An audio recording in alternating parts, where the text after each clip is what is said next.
Hello and welcome back to Treasure Shoals. So apparently it's not Archer, it's Archer. Uh, sorry to spoil the mood.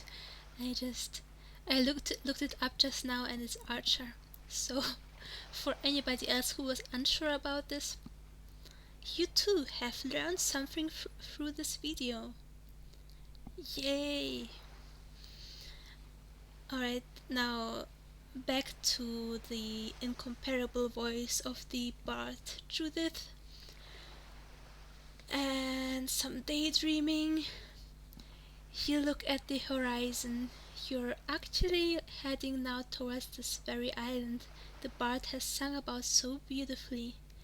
You can't help but greet the sea with a broad smile.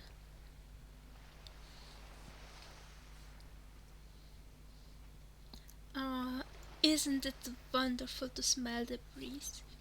And look at this. How many options do we have? Not many. We can only finish dreaming. It's too bad. We can dream a bit or return to the cabin. And you know what? I like dreaming. I will dream a bit again. While leaning on the steering wheel. And you probably already noticed at least twice that there are numbers, there's letters on the steering wheel, and the main character always says that these, I forgot what the name is, but anyway they have numbers, which means that each number has a letter attached to it. And we should probably write it down, right?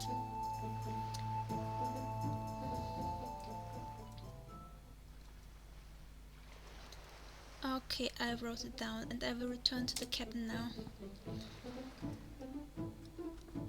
And what do? We'll try to deal with the trapdoor again and push some buttons. Well, before I noticed the steering wheel, I tried to attach significance to the alphabet. Like, I thought that maybe 1 is A, 2 is B, 3 is C, and so on. But it turns out that 1 is C, 2 is G, 3 is E, and so on, which means that for the combination 4375126, the correct code is... Oh, by the way, all of this is a huge spoiler, so if you want to play it yourself, just don't even listen to me. But anyway, the code is AEBDCGF.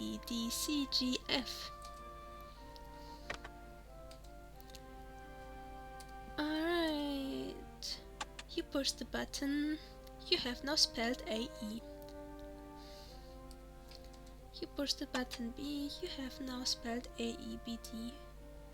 You will have soon spelled AEBD.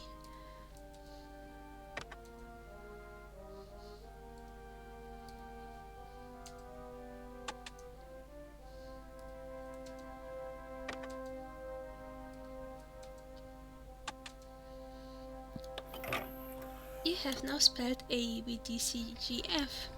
You press the last button of the combination. Suddenly, the trapdoor grins and vibrates, and finally you hear a click. The door begins moving up. The hole is rather small and very dark. You reach your hand in and grasp hold of a cold cylindrical object. You have recovered a nearscope. This is a nearscope.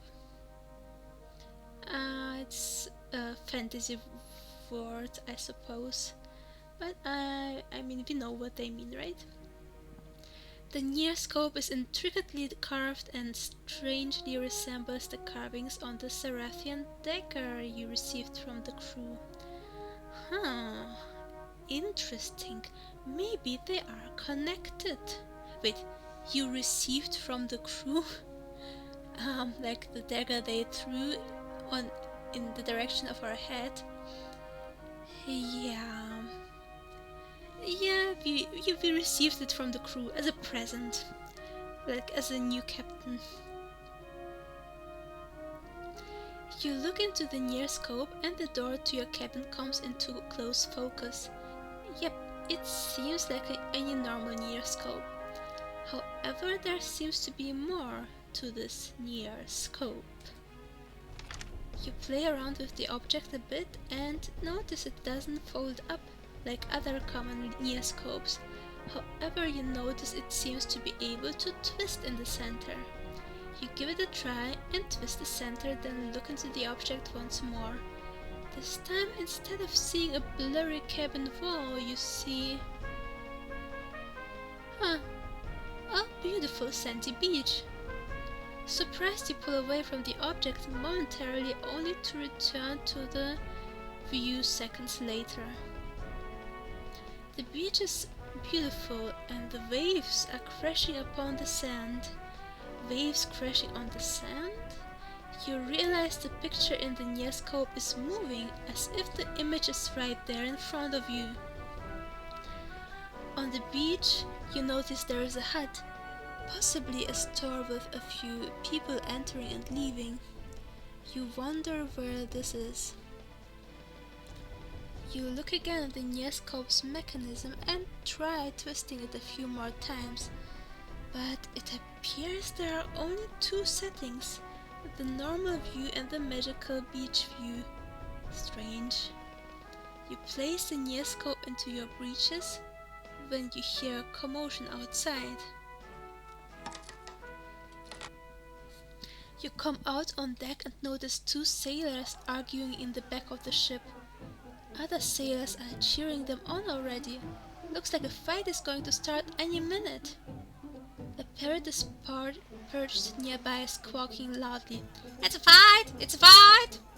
over and over, making it hard to discern what the argument is really about.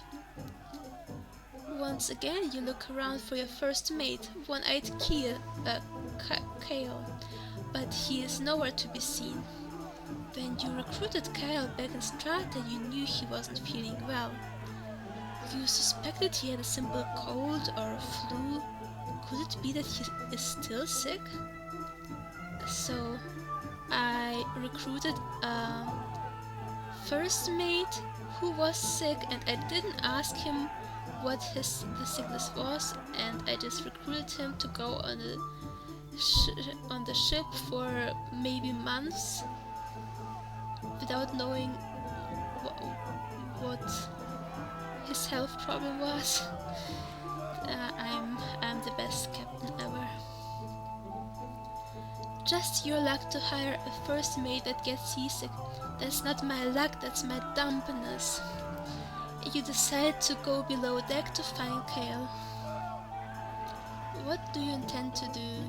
Go below deck to the storage area or to the galley? I want to go to the galley. You decide to try your luck by paying a visit to the galley. In the galley you find a few tables full of old and dirty plates. You wonder who should be cleaning this mess. Even from below deck you can hear the arguing and fighting above the main deck. Sitting on a back table you notice a man resting. Cliffhanger! Alright, see you in the next video and thanks for watching!